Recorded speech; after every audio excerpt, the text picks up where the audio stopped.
Samantala, narito muna ang ating internist at health and wellness doctor na si Doc Oyi para sagutin ang ilang mga usaping pangkalusugan na ipinadala po ninyo sa aming Facebook page. Good morning and Happy New Year to you, Doc Oyi!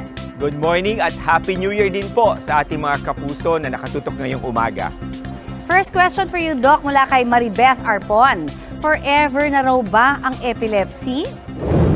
Maribeth, pwede namang makontrol ang epilepsy, no? Lalo na kung may marami namang gamot, no? So at sapat yung kombinasyon or dosage ng gamot na binibigay sa iyo ng iyong neurologist, no? Pero malaking bagay din ang lifestyle at nutrisyon kung bakit magiging mas madalas ang atake ng epilepsy, no? So unang-una na diyan yung pagkain mo, no? So mas maganda kung mapapataas natin, alam mo Maribeth, yung tinatawag nating ketogenic diet, isa yan sa mga ginagamit, no, para dun sa mga may mga intractable seizure na tinatawag, no, kasi ang napoproduce ng mataas na antas ng fats or fatty acid sa ating katawan ay yung tinatawag nating ketones, no? Itong ketones or pag nasa ketosis ang ating katawan, ito ay magandang source ng enerhiya para sa ating utak, no?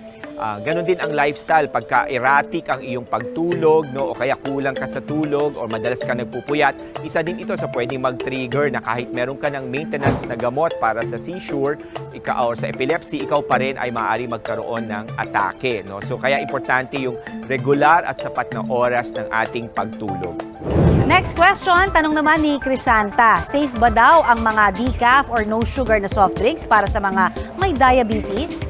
Kape or soft drinks, these are what we call simple refined sugars or carbohydrates. Pagpasok nito sa ating katawan, ito ay asukal kaagad, ano? Wala nang conversion na gagawin pa.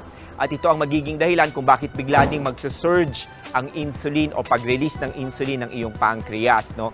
Kung madalas mo itong iinumin or kakainin, ano, ito ay magdudulot para mas madaling maubos at mapagod yung ating lapay o yung pancreas. Kung kaya pagdating ng panahon, wala nang mapoproduce na insulin, kung kaya aasa ka na lamang sa gamot or ikaw ay magiging insulin dependent para lamang makontrol ang asukal sa iyong dugo.